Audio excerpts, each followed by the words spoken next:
There's a popular verse in the Bible, "Thou shalt not take the name of the Lord thy God in vain." It was used for me and my generation to be the reason why you can't say, "Oh my God, God blank it," and other profanities like that, using the name of God or Jesus. You know, some people, like, when something goes wrong, they say Jesus. You can't do that because that's taking the name of the Lord your God in vain. Well, I think there is some truth to that idea. You reverence things that are reverent, things that are important. You don't just throw the Hope Diamonds around or whatever the modern currency of popular jewelry is. You don't just take that and just fling it around all over the place. It's important, it's special, it's unique, it's different. So you treat it differently. And so I understand that not saying Jesus when something is slightly wrong or exciting, cool, I got no problem with that. But a while ago, I heard someone talking about this idea, and what the person said was, we're looking at it a little bit sideways. When you call yourself a Christian, you are meant to be like Christ. You are meant to be trying to be like Christ. You are meant to be moving towards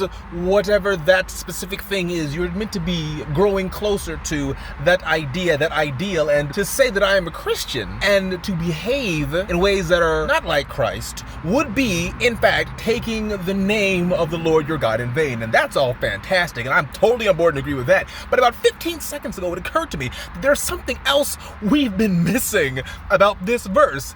Thou shalt not take the name of the Lord your God in vain. When was the last time you ever heard of someone taking someone else's name? I'll let that sit for a second. When was the last time you ever heard of someone taking on someone else's name? Marriage.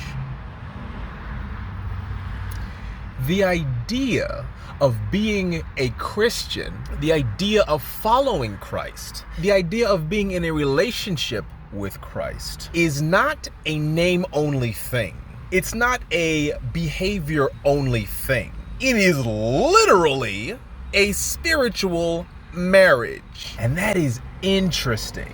Because if you get married and you take that person's name and then you or they behave in a way that invalidates that oath, that bond, there are repercussions.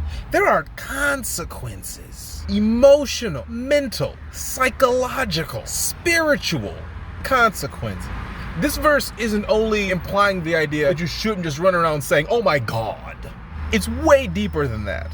This has to do with a core principle of following Christ. This is a unification of two different entities. This is becoming one. And if you're gonna do that, you gotta take it as seriously as you take marriage.